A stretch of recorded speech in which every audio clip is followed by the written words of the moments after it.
Rebound est un podcast créé et réalisé par l'agence Comasport. C'est le premier podcast qui donne la parole aux anciens sportifs devenus entrepreneurs. Moses Moubarak, ancien basketteur professionnel et aujourd'hui gérant de 3 salles de fitness haut de gamme à Bordeaux, Elevate Premium est un concept inspiré des États-Unis et qui prend à contre-courant le modèle économique des Basic Fit. Dans ce podcast, Moses va nous expliquer son parcours et comment lui est venue l'idée de devenir entrepreneur. Place à Moses. Moses, quand j'ai pensé à ce podcast, Rebound, qui vise justement à parler des sportifs qui se reconvertissent et qui deviennent surtout entrepreneurs, j'ai de suite pensé à toi. Et je me souviens encore, je t'envoie un petit message et tu réponds présent. Aujourd'hui, tu quittes Bordeaux pour venir à Paris me rejoindre. Je te remercie beaucoup parce que tu as une histoire vraiment rocambolesque, inspirante et magnifique. Et je voudrais qu'aujourd'hui, tu nous en parles. Ok. Donc, est-ce que tu peux te présenter, Moses? Qui es-tu? Et ton parcours scolaire aussi. Il y a ma fille qui est là, donc je vais peut-être raconter quelques mythos. Non, je rigole. Non, je m'appelle Moses Moubarak, j'ai 39 ans depuis peu. Je suis né à Paris. Et voilà. En fait, moi, je vais te cacher. Toi et moi, on a été basketteurs. On ne l'est plus. On a été reconvertis, bien évidemment. Et aujourd'hui, t'es gérant d'Elevate Premium, des salles de sport très, très, très, très haut de gamme sur Bordeaux. C'est bien ça? C'est ça. Et moi, en fait, je voudrais qu'on retrace ton parcours parce que, en fait, en tant que joueur, tu fais partie de ces joueurs qui me surprennent. Ces joueurs reconvertis qui me surprennent parce que on va pas se le mentir, t'as eu pas eu un parcours facile et je sais très bien qu'aujourd'hui de te retrouver à la tête comment dire, gérant de 3 grosses entreprises, de 3 grosses salles de sport, je voulais savoir un peu quel était ton parcours. Déjà, bon, comme je disais, j'ai grandi à Paris, donc plutôt à Sarcelles. À 5 ans, bon, mes parents se sont séparés. Ma mère est partie chez mon grand-père et mon père nous a emmenés en Allemagne. À la suite de ça, bon, il a eu quelques problèmes monsieur de là-bas, donc il est parti en prison là-bas. On a été placés en famille le temps que ma mère nous récupère. Donc, en famille, c'était un peu difficile parce que les familles allemandes, on était noirs. C'était un peu bizarre. Mm. Ma mère nous a récupérés. Après, j'ai vu mon père une dernière fois, je crois que c'était au tribunal ou au parloir, je ne me rappelle plus, j'avais 5-6 ans. Et après, j'ai plus jamais revu. Bon, c'était un choix parce que ça s'est pas forcément super bien passé. Enfin, de mes souvenirs, en tout cas, j'ai que les souvenirs un peu négatifs, forcément. À cet âge-là, je me rappelle pas que des trucs qui me choquent, quoi. Donc à cet âge-là, on se rappelle pas de tout, forcément, mais il devait très certainement y en avoir plein, mais je me rappelle pas, en tout cas. Et donc, du coup, après, on revient à Torcy, je crois. Non, Maison Alfort, d'abord, on nous avait prêté une maison parce que ma mère est revenue avec rien. Donc, très dur. Et ensuite, on a emménagé à Torcy, pareil, très dur. Ma mère avait repris ses études. Donc, très, très peu d'argent. On vivait, ouais. Et je crois qu'on n'avait pas de télé. Donc, tout le monde racontait les Dragon Ball, le truc, etc. Ouais, quand même. Pas de télé, pas de machine à laver. Ma mère faisait de la lessive dans la baignoire. Donc, ouais, c'était un peu difficile jusqu'à ce que ma mère, ça a toujours été une tête, tu vois. C'est toujours une grosse bosseuse parce qu'elle travaillait la nuit à côté et tout. Donc, c'est ce qu'elle nous a un peu inculqué à moi et mon frère. Et du coup, à la suite de ça, elle a réussi à devenir prof. Donc là, la vie, elle a un peu changé parce que quand t'es prof, tu peux faire des crédits. Donc voilà, donc on a réussi à remeubler l'appartement, etc., etc. Et après, à un moment donné, elle a décidé de partir en province à Vittel. Parce qu'elle était prof d'allemand, donc du coup, pour se rapprocher de l'Allemagne, parce que mon père était sorti de prison et elle n'a pas forcément envie qu'il nous retrouve.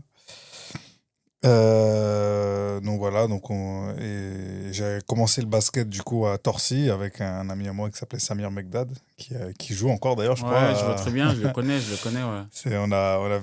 Ouais, c'est vraiment lui. Bon, lui c'était la star de l'équipe à l'époque et moi j'étais son petit quoi. Moi je me rappelle je mangeais chez lui, sa mère s'occupait super bien de moi. Et je permets de te couper parce que justement, Mm. après, bon, c'est de quel âge à quel âge avant que tu commences le basket et que tu bouges beaucoup? J'ai dû commencer à jouer vers 10 ans au basket.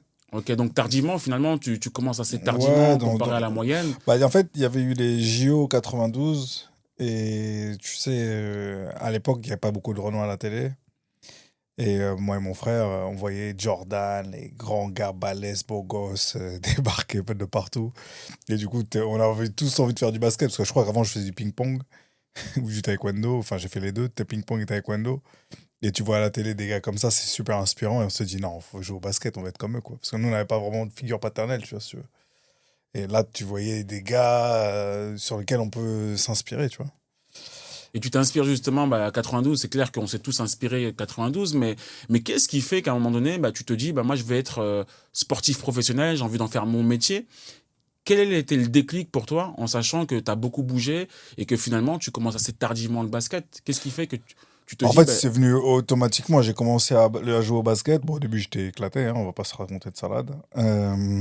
Et à un moment donné, non, dès le départ, je voulais être pro. Et en fait, j'ai regardé les vidéos de Michael Jordan et il disait tout le temps, faut s'entraîner, s'entraîner, s'entraîner, s'entraîner. Il s'entraînait tout le temps. Donc, je me dis, attends, t'as juste besoin de t'entraîner, ben on va s'entraîner tout le temps, quoi.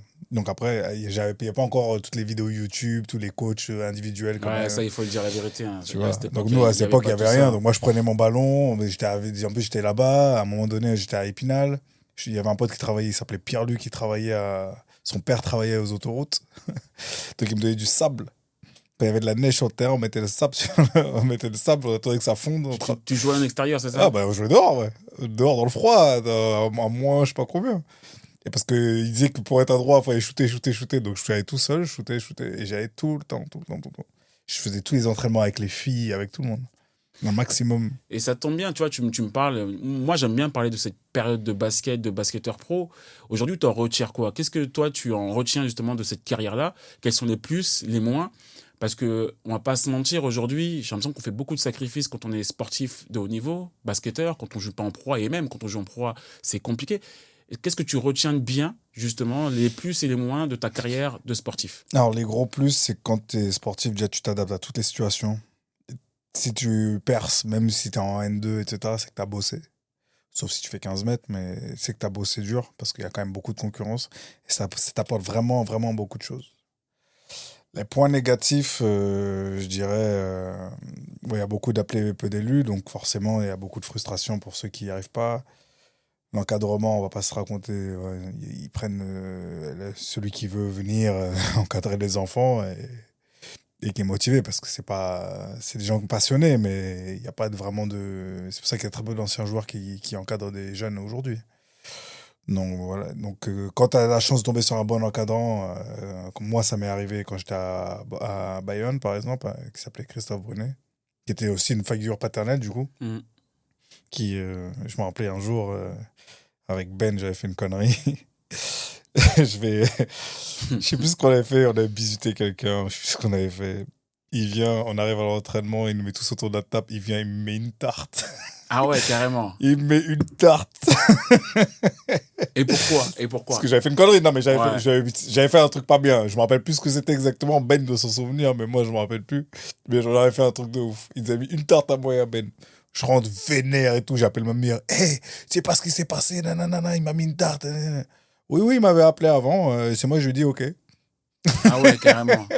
Ma mère, elle a dit ouais, ben ouais, tu mérites. Donc, du coup, je pouvais plus me retourner derrière ma Ah mère. ouais. Et en vrai, voilà. La tarte, maintenant, je sais que on est une nouvelle génération, mais je la méritais et ça m'a fait prendre conscience de plein de choses aujourd'hui encore, je le respecte à la vie parce que c'est lui qui a fait de l'homme que je suis aujourd'hui, quoi. Vraiment. Et toi et moi, on a été dans le même centre de formation à Pau. Ensuite, on a rejoué ensemble, on a joué ensemble à Chalon. Et c'est vrai que, tu vois, moi, je t'ai côtoyé de près, on a été des potes, on a fait la Java ensemble, on a joué ensemble, on a souffert ensemble en entraînement. Et c'est vrai que moi, tu m'as surpris lorsque tu t'es lancé dans l'entrepreneuriat, lorsque tu es devenu entrepreneur. Et c'est vrai qu'on en a longuement discuté, on en a discuté assez souvent. Quel a été pour toi le déclic de te lancer pour devenir entrepreneur? et être à ton compte? Bah, en fait, direct, en fait, dès le départ, tu vois, c'est tellement précaire. Tu sais, c'est tellement la décision d'une personne qui fait que tu joues pas, Exact. que est-ce que t'es pris, t'es pas pris dans l'équipe. C'est hyper précaire et tu sais pas combien de temps ça va durer dès le départ. Ouais. À moins que ce soit un phénomène comme Wembanyama, quand tu sais pas, c'est hyper, c'est très dur et donc, du coup, tu sais jamais si tu signes un contrat. Et moi, comme j'avais une insécurité On financière. l'avait tous. On l'avait tous. Ouais, mais moi, depuis mon histoire qui m'a donné Ouais. une insécurité financière. Et comme j'ai eu cette insécurité financière, moi, j'ai tout de suite eu peur de. Bon, je sais bien jouer au basket, je gagne un peu d'argent.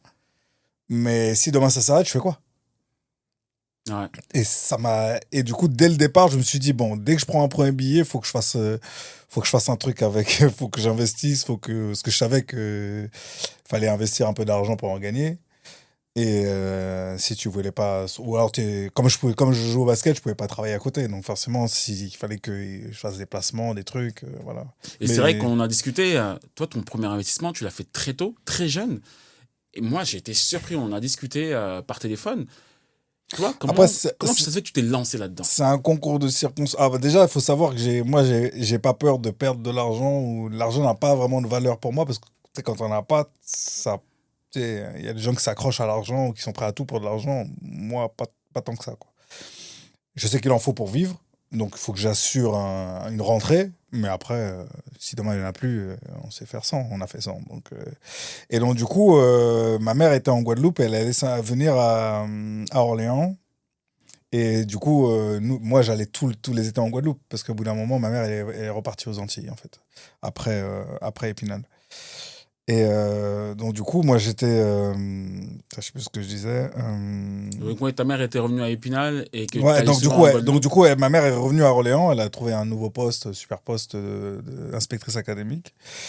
Et donc, du coup, moi, je me suis dit, non, mais moi, l'été, je vais aller où? Parce que une fois que je suis allé aux Antilles, j'ai compris que je venais de là et que c'était mes racines, tu vois. Et donc, du coup, je me suis dit, ben, il faudrait qu'on trouve un pied-à-terre. Et du coup, j'ai commencé à chercher des apparts dans tous les sens et tout, pendant que j'étais là-bas en vacances. Bon, t'avais quel âge? Parce qu'il faut remettre tout dans le contexte. T'avais quel âge à ce moment-là? J'étais à Angers, donc j'avais 19 ans. 19 ans, tu gagnais combien par mois? À peu près, environ. Parce que je veux que les gens comprennent d'où tu viens, avec combien d'argent tu te lances et quel est ton Je sais mindset pas, de parce que l'époque. t'avais l'appart. À peu près, ils à peu payaient, je sais près. pas, dans les 2000 balles, je sais pas, avec l'appart. Je m'en rappelle plus Ok, trop. non mais c'est intéressant. Donc tu gagnes 2000 euros. On devait être en 2008. Ok. Ouais, c'était dans les... Donc tu as 19 ans. Parce qu'en fait, j'ai eu mes premiers contrats avant, après je suis passé à Pau. Ouais. Et après, on m'a mis dans un package avec transfert, d'autres joueurs, on connaît. avec d'autres joueurs en fin de... Parce que moi, je pensais que j'allais rester à Pau, et finalement, à la dernière minute, c'est pas fait. Bref, ils ont pris un coach américain ou je sais pas quoi. Bref. Et donc, du coup, je suis atterri en Pro B, et on m'a mis dans un truc. Je sais même pas, je crois que c'était moins que le salaire minimum à l'époque.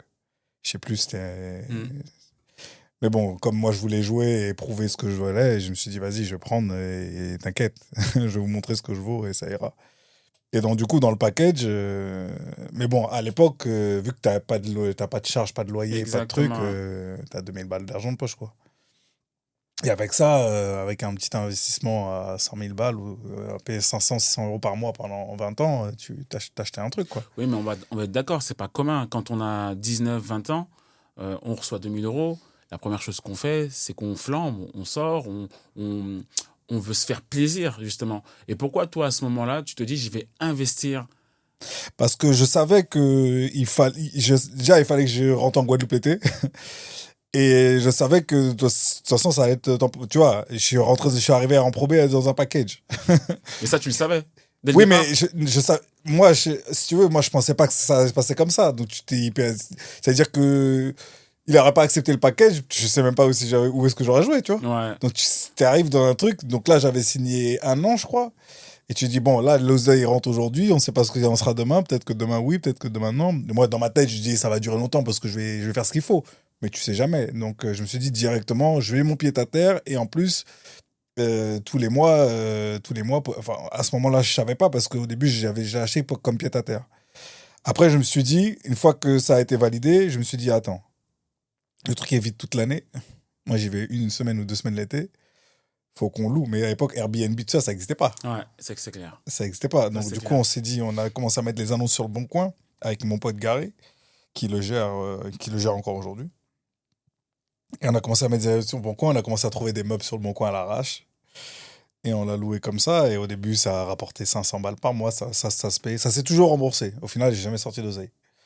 Depuis le départ, ça a jamais. Et après, c'est monté jusqu'à 3000, 4000 balles par mois maintenant. Tu vois? Et c'est en partant de zéro. Et pour avoir le prêt, à l'époque, étant donné que j'avais été des CDD, tu vois, au basket. Donc, j'ai demandé à ma mère, comme elle était fonctionnaire, elle a pu avoir le prêt. Et bon, mais après, les papiers sont à mon nom, etc. Mais bon, elle a quand même pu avoir le prêt. Et au final, c'est passé comme ça, quoi. Mais c'était. Ouais. Et est-ce qu'à ce moment-là, tu as un déclic et tu te rends compte que finalement, entre guillemets, faire de l'argent ou être entrepreneur et se lancer dans une affaire, finalement, il faut juste avoir l'envie et l'audace, en fait. Ouais, c'est ça. Ouais. En vrai, quand tu te lances dans les affaires, tu te rends compte que tous ceux qui se lancent dans les affaires, c'est pas forcément les meilleurs. Ouais.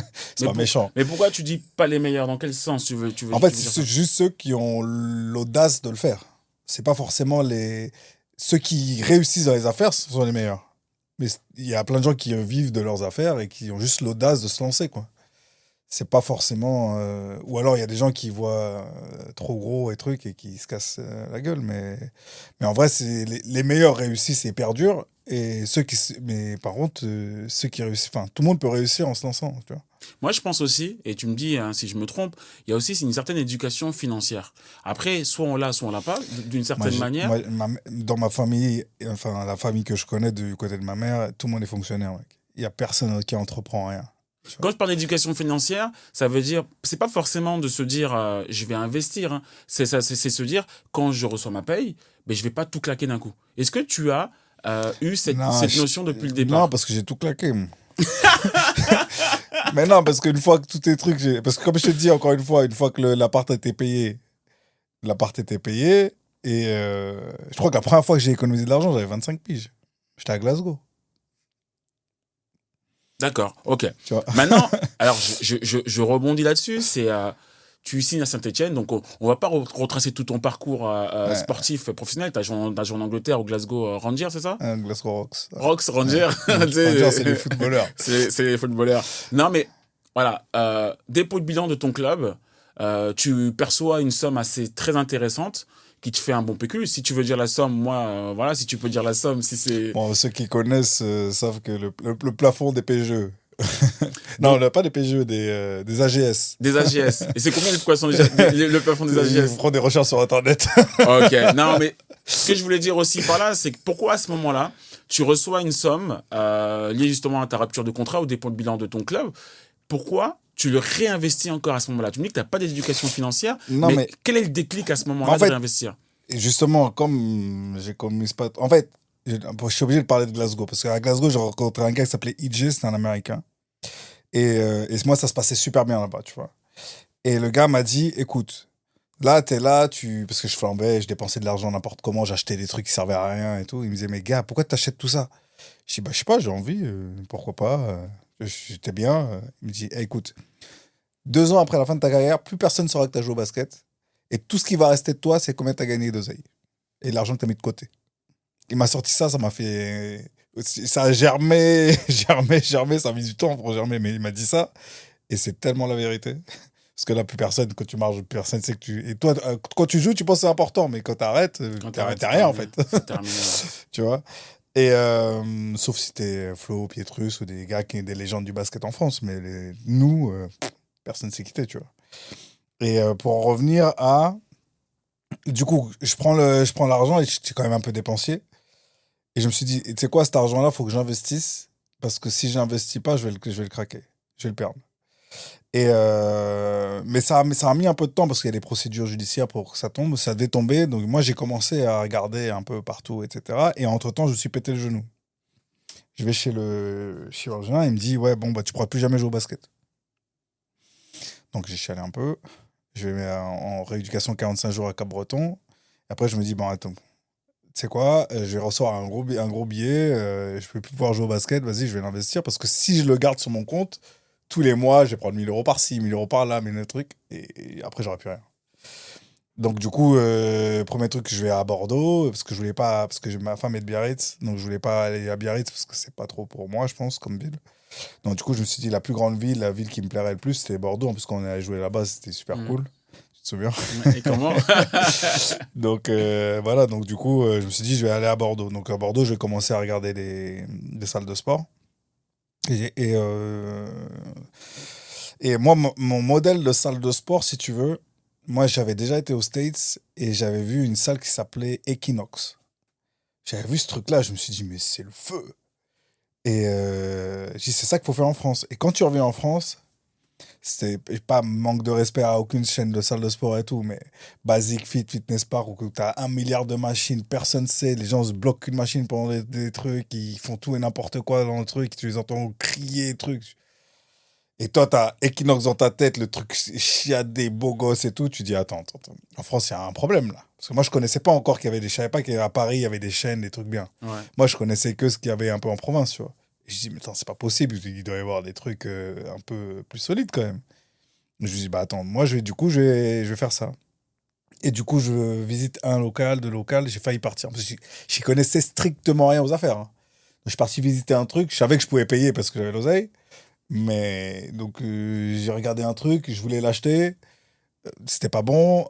Après, voilà, et je vais au salon du fitness et il y a une dame qui me dit, tu devrais acheter cette salle-là. Cette salle-là, par rapport à ce que tu me dis que tu veux faire, ça va coller. Donc, je fais quoi? Je vais à Bordeaux. Je vais pour revisiter la salle. Bon, les gars, ils étaient un peu. Et en gros, ils voulaient pas que j'achète parce qu'ils m'ont pas pris au sérieux. Jeune, noir, truc. Et ils m'ont dit, non, tu pourras pas faire un truc comme ça. Donc après, ils ont tapé mon nom sur Internet. Ils ont vu que j'étais sportif pro. Ils ont dit, ah, ils m'ont rappelé. Finalement, j'ai visité et ils m'ont vendu à un prix, je crois que c'était 400 000 €, qui valait. Ça valait pas du tout ce prix-là. Je me suis fait arnaquer, mais dès le départ. Et plus, ils sont partis avec de l'oseille et tout, bref. Mais bon, je savais pas du tout où je mettais les pieds. Donc j'achète la salle, j'ai 28 ans, 29 ans, je crois. Ah ouais, quand même. Ouais. Non, j'ai 39 ans, c'était il y a 11 ans. Donc j'avais 28 ans, je Ouais, crois. 28.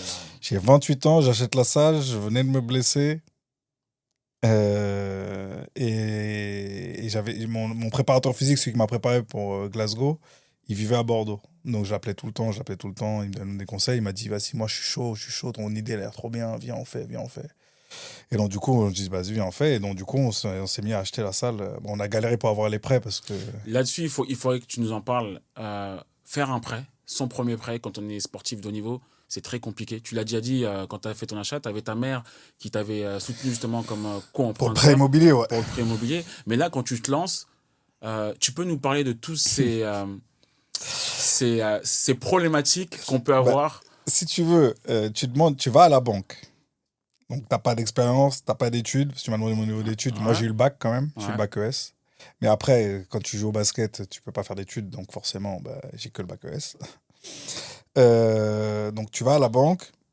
Tu dis que t'avais Basic Fit, toutes les chaînes de salles de sport sont à 20 Ouais. euros. Donc tu dis, ouais, voilà, moi je vais faire une salle de sport de haut de gamme à 100 € par mois. Elle te regarde, elle te dit, mais ok. Mais encore. Et en fait, non, au début, j'ai voulu acheter un spa. Au début.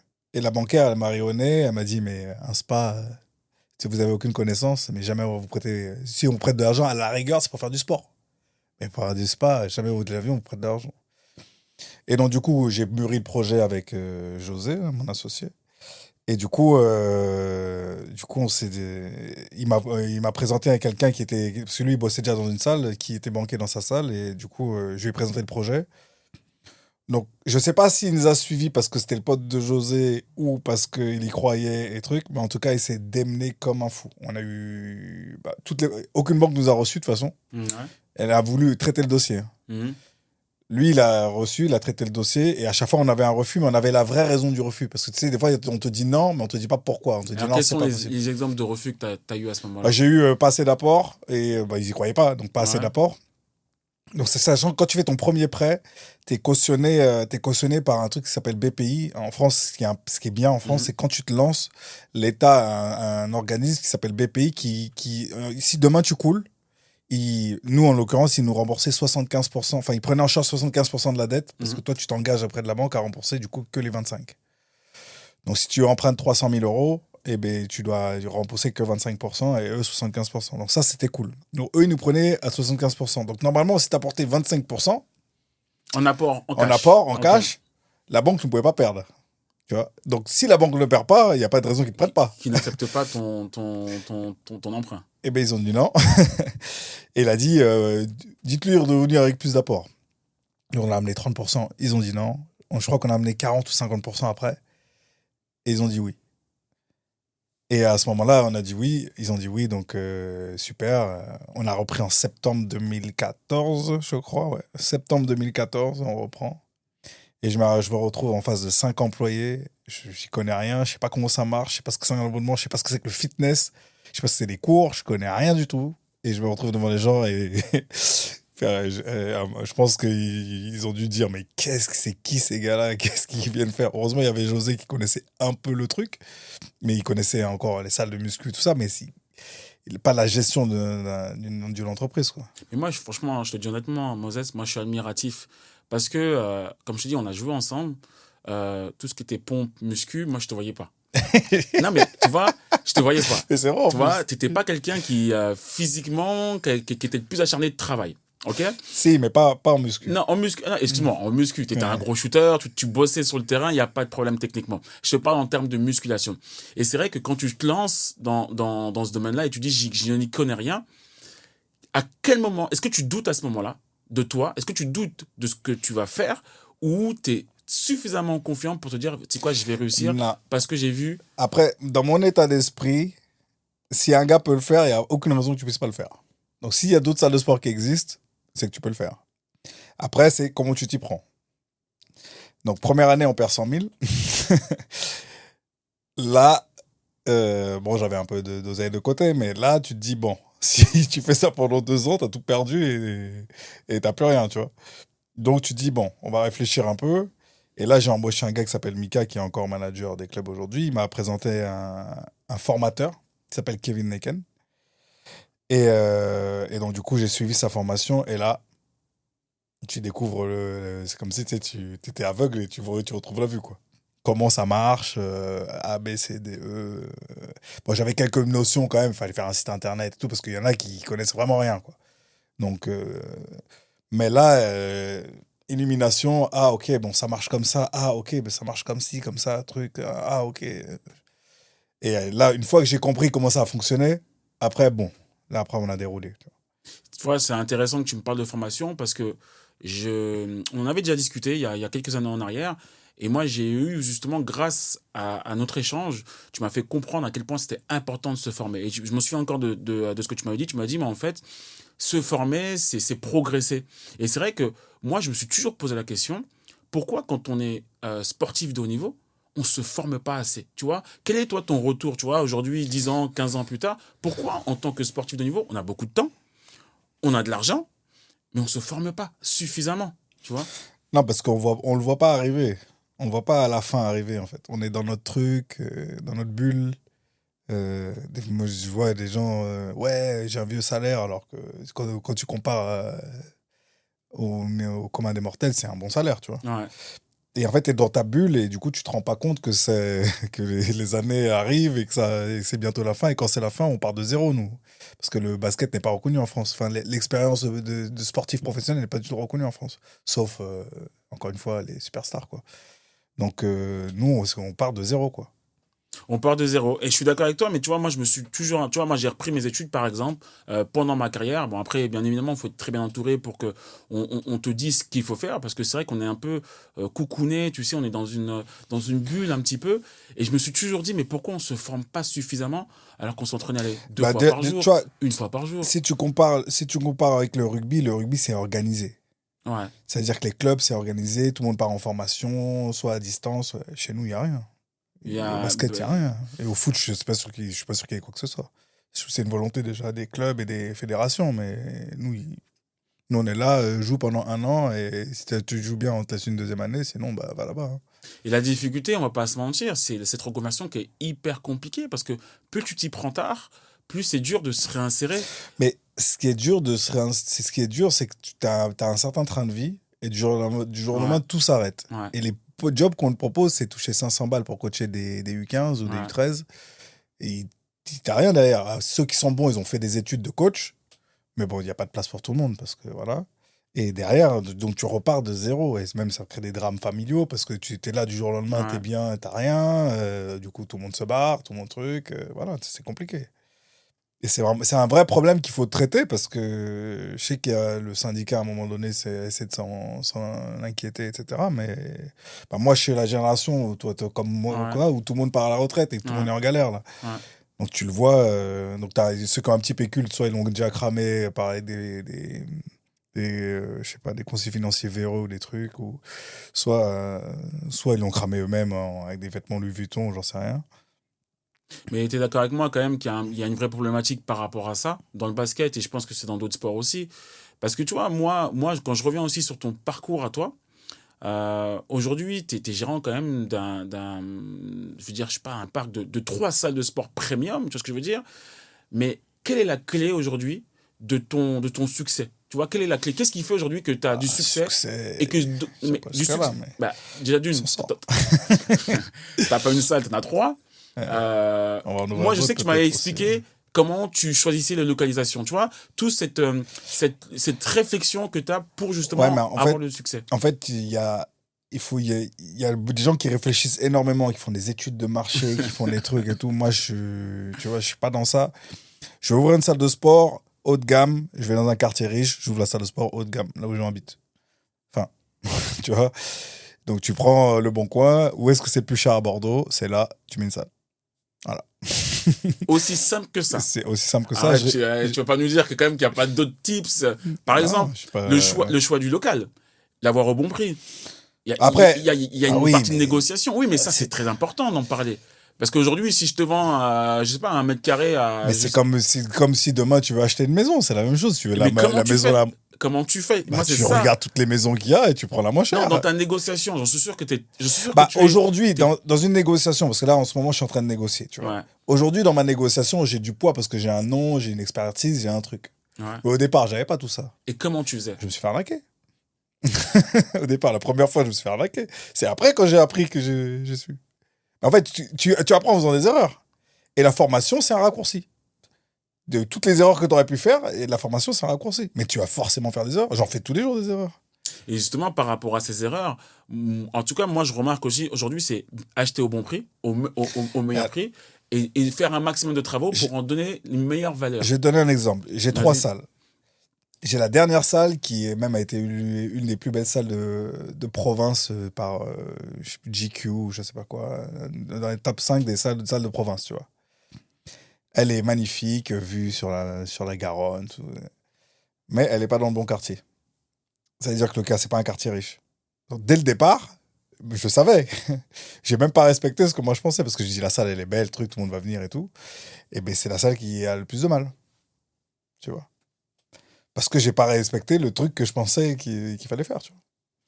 Donc maintenant, je vais plus refaire l'erreur. Mais en fait, tu continues constamment à faire des erreurs. Et tu vas toujours en faire. Faut juste essayer de. J'ai même, tu vois, j'avais ouvert un bar. Ouais, pareil, tu fais des erreurs. Et justement, bah, je vais en parler de. Moi, j'estime, bah, comme tu dis, on fait des erreurs et on apprend. Mais quand tu ouvres ton bar, quelle est ta motivation? Quel est ton leitmotiv à ce moment-là? Et pourquoi tu fermes? Alors, Parce que j'ai rappelons ouvert un aussi, bar. voilà, J'ai ouvert un ouais. bar parce que à l'époque, j'avais une façon de penser qui me disait que si ça n'existe pas, faut le créer. J'ai évolué depuis. Si Alors, ça n'existe pas, c'est que ça ne doit pas exister. Non, ça dépend des trucs, mais des fois, si ça n'existe pas, c'est que ça ne doit pas exister, tu vois. Et donc, du coup, j'ai ouvert un bar donc, qui a bien fonctionné au départ, mais pas assez de gestion, pas assez de suivi, peut-être pas avec les bonnes personnes. Et du coup, il y a beaucoup d'argent qui s'est mis à disparaître à droite, à gauche. À une période où moi, à un moment donné, j'étais en Mauritanie parce que ma mère travaillait en Mauritanie. J'étais parti avec les enfants, tu donnais à manger aux enfants des rues, tu leur donnais ramener des kits scolaires, etc. Et moi, je me voyais mon argent partir dans de l'alcool et tout. Je me suis dit, bon, On va rester faire du sport ou faire autre chose. Et j'ai arrêté de faire ça. Mais à la base, c'était une bonne idée et ça aurait pu cartonner. C'est juste que, encore une fois, pas d'expérience, pas de formation, truc, tu fais plein d'erreurs. Si j'avais persévéré, peut-être que ça aurait eu un succès. Mais c'était pas ma voie, en fait. Même gérer la nuit et tout, c'est une autre vie, tu vois. Et comment on passe de une salle de fitness à 3 de premium? Comment on passe justement de se dire, bah, je passe de 1 à 2 et de 2 à 3 et potentiellement Ouais, parce qu'en fait, s'étendre? tu sais, en France, il y a beaucoup d'impositions, il y a beaucoup de charges, il y a beaucoup de trucs. Et au bout d'un moment, il faut que tu arrives à mutualiser certains frais. Et quand on as qu'une, tu te rends compte que quand tu fais un budget comme pour une ou pour cinq, bah, c'est la même chose. C'est le même prix. Quand tu as un manager, quand tu as une secrétaire, quand tu as un truc pour une ou pour cinq, c'est le même prix. Donc, au bout d'un moment, tu te dis, attends, bah, à une, bon, c'est chaud. Peut-être qu'il m'en faudrait une deuxième pour à deux, ouais, trois. Bon, qu'à trois. Donc là, 5, c'est pas mal parce que, voilà. Et après, tu fonctionnes comme ça. Et après, tu essaies de voir, parce qu'une fois que tu t'as vu qu'il y avait un marché, tu peux voir de d'autres villes s'il n'y a pas un marché aussi, etc. Moi, ce que je pense, c'est que dans ce qu'on fait, en fait, toi, tu parles de haut de gamme. Moi, je ne parlerai pas de haut de gamme, je parle qu'on s'occupe des gens. Donc, c'est pas la même chose. Donc, s'occuper des gens, ça coûte cher. C'est bien, on va jouer sur le mot, ça tombe bien. Parce qu'aujourd'hui, t'es ancien basketteur, t'es noir, il faut le dire, t'as beaucoup bougé. Et aujourd'hui, tu t'occupes de clients, aisés, CSP+++++. Quand tu rentres dans ta salle, est-ce qu'on sait que c'est toi le patron? Moi, en tout cas, je ne dis pas. Bon, les gens, ils savent parce que. Au début, alors au départ. Au départ, ouais, maintenant, les gens l'ont su. Au départ, t'étais tout le temps. J'avais qu'une seule salle, j'étais tout le temps dedans. Donc, forcément, les gens te voient. Maintenant, les gens ne savent pas trop qui je suis. Ceux qui s'intéressent, ils vont vite savoir qui je suis. Il y en a qui viennent parce que c'est un salle d'un ancien pro. Mais voilà. Après, il y en a peut-être qui viennent pas parce que. Pour ça, je sais pas, parce qu'ils viennent pas. Mais ouais, après, c'est. Je, je me pose pas de questions par rapport à ça. Moi, j'essaie de proposer le meilleur service aux gens. Et en fonction des contraintes économiques que la France nous impose, tu vois. Donc, par rapport à ça, j'essaie de. Parce que du coup, pour faire un bon service, il faut beaucoup de staff. Et le staff, ça coûte très cher. Et du coup, tu es obligé d'indexer le prix sur le nombre de personnes que tu embauches. Et donc, les gens trouvent ça très cher parce que. Mais c'est pas parce que je me mets tout dans les poches, c'est parce qu'il faut payer beaucoup de monde, tu vois. Et c'est pour ça que toutes les salles de sport, il n'y a personne. Mm. Ça coûte trop cher d'embaucher des gens. Et tu vois, moi, je te fais une confidence. Hein, tu vois, je suis formateur, enseignant justement en marketing sportif à Nancy dans une école qui s'appelle Winsport. Et aujourd'hui, j'étais en soutenance une fois. Tu vois, moi, je sais pas les étudiants ce qu'ils vont me présenter. Et à un moment donné, il me parle il fait un benchmarking sur une salle de sport où il travaille, lui, à Metz, une salle de sport qui s'appelle Unique Fitness, une salle de sport premium C'est aussi. super aussi. Ouais. Et c'était marrant parce que dans le benchmarking, dans la comparaison, dans le SWOT, etc., il t'a cité. Et à ce moment-là, en fait, au moment où il te cite, ça m'a fait tilt. Je me suis dit, t'imagines que moi, j'ai joué avec toi. Et aujourd'hui, j'ai un étudiant qui me parle de tes salles. Et je voulais savoir si toi, justement, tu avais cette reconnaissance aujourd'hui, de te dire, j'ai réussi, je suis arrivé là où je voulais aller, ou pas du tout. Franchement, moi, j'ai pas la sensation d'avoir réussi. Moi, je suis dans un combat quotidien. Donc, on grossit, on se développe, on s'améliore, on progresse, mais je suis dans un combat, tu vois. Donc, je me dirais quand j'aurai réussi, quand je serai à l'aise vraiment et que j'aurai pas à m'inquiéter, etc. Mais tu te dis demain, t'as un concurrent ou je sais pas, t'as un contrôle fiscal qui se passe mal, on te dit que t'es millionnaire alors que tu l'es pas et on te demande de payer, tu fermes. Donc, c'est comme au basket, en vrai. Ouais, c'est marrant Entrepreneur, ce que c'est tu dis. exactement comme au basket, c'est hyper. Tu sais, il y en a qui marchent pendant 10 ans, du jour au lendemain, ça ferme. Tu sais pas pourquoi les gens veulent plus y aller, tu vois. Ou un bad buzz, un truc, et ça marche plus. Et tiens, c'est intéressant ce que tu dis parce que c'est une réalité quand tu es entrepreneur. En fait, tu vois, j'avais regardé aussi un podcast, écouté un podcast qui disait que finalement en France, un entrepreneur, il brasse beaucoup d'argent, mais il gagne pas beaucoup d'argent. Quand je dis gagner beaucoup Non, d'argent, c'est-à-dire que ça va pas dans nos poches. Tu vois ce que je veux non. dire? Il y a une imposition qui est énorme et moi, j'en fais aussi partie. Je pense que tu en fais partie en plus, toi, à un autre niveau. Je pense que quand tu es à un petit niveau, genre PME, TPE, tout ça, là, c'est plus compliqué que quand tu es une grosse boîte, tu vois. Parce que tu fais les plus grosses marges, plus grosses trucs et tout. À notre échelle, avec. Non, c'est compliqué. On va pas se On est raconter de d'accord. salade, c'est compliqué. Tu vois, moi, je suis admiratif parce que quand je te Ouais. vois avoir autant de salariés, moi, je sais déjà aujourd'hui d'avoir des salariés, combien ça me coûte, comment il faut que je les optimise, un alternant, comment il Ouais, faut que je le nous, forme. on est une équipe de 40-45. Hein. Mais comment tu fais? Quel est ton taf du quotidien? Quand tu te lèves le matin et Bah, quand en tu... fait, moi, je pars du principe que je suis pas bon, je suis bon dans pas grand-chose à part choisir les gens. On va pas se mentir. Donc, j'essaie de choisir les bonnes personnes. Donc, j'ai un manager général, j'ai un manager dans chaque club, j'ai une responsable RH, j'ai une secrétaire, j'ai une responsable commerciale. Et dès que je sens que quelqu'un a un truc, j'essaie de le faire monter, de l'emmener avec moi et tu vois. Voilà. Après, c'est difficile parce que tu sais, c'est de l'humain et très souvent, tu vois. Et comme ils voient qu'on progresse, qu'on ouvre d'autres clubs, tu sais, les salariés ils disent ah putain, il doit être super riche, moi je veux gagner beaucoup plus. Genre, je leur donne le maximum que je peux donner, tu vois. Mais tu peux pas. Genre, l'État il prend 50% de leur salaire déjà. Donc, C'est énorme. Mais c'est énorme. Non, mais faut le non, dire. mais moi j'ai cette vision-là parce que je voyage et je vis à l'étranger et j'ai la comparaison. Les gens, pour eux, c'est leur quotidien, donc ils se rendent pas compte, tu vois. Mais par exemple, tu vas aux États-Unis ou à Dubaï ou au truc, et il y a zéro imposition sur le salaire, quoi. Et bien, tu vois, on va en parler, d'ailleurs, on va finir là-dessus par rapport aux perspectives. Quand on arrive justement, tu vois, tu parlais de mutualisation, mutualiser justement les frais. De t'étendre, mais je pense que tu peux pas t'étendre comme Basic Fit et avoir 40 Alors salles. là, si. Pas comme Basic Fit parce qu'ils en ont à tous les coins de rue, mais le besoin des gens. Enfin, les salles de sport actuellement répondent pas du tout aux besoins des gens. Les gens, pour la trois quarts de la population, ne savent pas s'entraîner seuls, ne savent pas ce qu'il faut faire et ont besoin de motivation. Et alors là, on leur met un grand hangar avec 1 milliard de machines à 19 euros. Bon, les gens vont y aller 3 semaines, après ils y vont plus, quoi.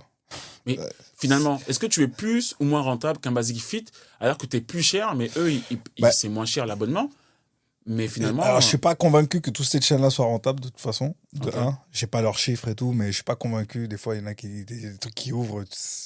Avec nos chiffres et notre vision du monde, ça peut pas fonctionner, mais pourtant ça tourne et ils sont ouverts. Donc, je sais pas combien de temps ça va ouvrir les trucs, parce qu'il y a des trucs qui viennent d'ouvrir et tout, je sais pas du tout. Mais dans l'ensemble, voilà. Mais moi, j'essaie de faire en sorte de pouvoir réinvestir, d'avoir de l'argent pour réinvestir, améliorer le club, toujours progresser. En fait, d'être dans la progression, quoi. De toujours donner un meilleur service, on se bat pour essayer de donner un meilleur service tous les jours, quoi. Et Vraiment. aujourd'hui, ça se résume à quoi ton meilleur service? Aujourd'hui, si moi, par exemple, moi, je vais aller dans une salle de sport, pourquoi j'irais pas à Basic Fit et j'irais te voir toi et j'irais Bah, payer 5 fois plus cher? moi, je te dirais de quoi tu as besoin et on résout ton besoin. Voilà. Et si demain, tu as besoin de perdre 10 kilos et que tu as besoin d'avoir un coach tous les jours avec toi, j'ai un abonnement et tu as un abonnement. Ah, si tu vas payer, hein. Mais tu auras un coach qui va être derrière toi. Si tu as besoin de quelqu'un pour soulever ta barre pour que tu fais des développés couchés, il y aura quelqu'un qui va soulever ta barre pour que tu Donc, fais tu des développés résous couchés. un problème. C'est-à-dire que toi, tu Tu apportes viens, une c'est quoi solution. ton problème? Ok, moi j'ai besoin de préparer un marathon. Ok, ben il y a quelqu'un qui va t'aider à préparer un marathon. Moi j'ai besoin de me défouler. Ok, ben là-bas il y a un cours de boxe, va faire un cours de boxe. Ah ok, moi j'adore le yoga. Bah tiens, va faire un cours de yoga. Ah moi je veux juste m'entraîner tout seul, mais à 19h, quand je vais dans une salle, il y a trop de monde. T'inquiète, chez nous, il y aura suffisamment de monde. On va limiter le nombre d'inscriptions pour que tu puisses t'entraîner tranquille. Et c'est quoi aujourd'hui le parcours client aujourd'hui quand tu vas avoir une acquisition de client? Quel est son parcours pour qu'il devienne justement adhérent? Bah, nous, on fait de la pub pour se faire connaître, pour faire connaître ça, parce qu'en fait, les gens sont, les gens, le français en moyen n'est pas sportif, n'a pas beaucoup de connaissances en sport, et pour Mm, eux, une salle de sport, toutes les salles de sport se valent. mm. Ils peuvent pas savoir qu'il y a des salles de sport qui sont beaucoup mieux que d'autres, ou qui ont beaucoup plus de services que d'autres, ou qui s'en savent rien. Donc nous, notre idée, c'est de faire connaître ce que l'on fait. Une fois qu'on a fait connaître ce que l'on fait, les gens viennent se renseigner ou pas, et ceux qui viennent se renseigner, ensuite, on leur demande justement quel est leur besoin. Et voilà, ben, pour résoudre ce besoin, ben, il faudra payer tant, c'est plus ou moins cher en fonction des problématiques qu'ils ont. Et s'ils nous font confiance, alors notre projet, ça veut dire que si demain ils viennent pas, on les appelle pour qu'ils viennent. Ah, ok, d'accord. Et Il y a un vrai alors, c'est suivi. notre projet, on essaie de le faire. Je te dis pas que c'est pas infaillible parce que encore une fois c'est de l'humain, etc. Mais c'est notre projet, c'est qu'on veut que les gens viennent, on veut que les gens restent, on veut que les gens aient des résultats, qu'ils en parlent autour d'eux, qui voilà. Ok, bon, on arrive à la fin du podcast. On s'est connus, on n'avait pas d'enfants. Aujourd'hui, on a des enfants. D'ailleurs, tu es venu aussi t'es venu au podcast avec ta fille. Aujourd'hui, comment tu les éduques? Est-ce que par rapport justement à la difficulté que tu as eue tout le long de ton parcours, aujourd'hui, tu es devenu un entrepreneur. Moi, j'estime que tu as du succès. Toi, tu estimes non, mais moi, j'estime que oui. Quelle est l'éducation? Qu'est-ce que tu veux leur inculquer pour que justement, que tu veux qu'ils retiennent de ton parcours et de toi aujourd'hui? Moi, ce que je veux vraiment leur inculquer, c'est qu'il faut qu'ils travaillent. Mais ils le savent, hein. C'est... Et que tout est possible. Voilà. En fait, c'est eux qui vont définir si c'est possible ou pas. C'est leur quantité de travail, voilà, ils sont pas bêtes. Donc, à partir du moment où ils sont pas bêtes, ils sont éduqués, ils vont à l'école, ils ont tous. Moi, je mets tout en œuvre pour qu'ils puissent y arriver.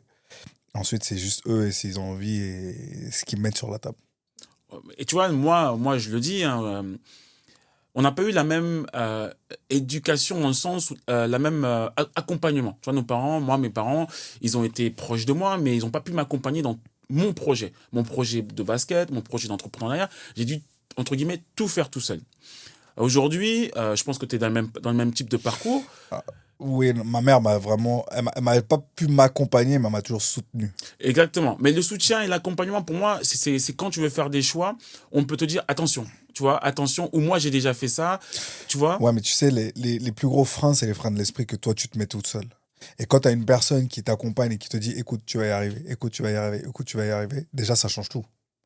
Parce qu'il y a plein de gens, leurs parents leur disent attends, réfléchis bien, tu vas perdre de l'argent, ça va peut-être pas marcher.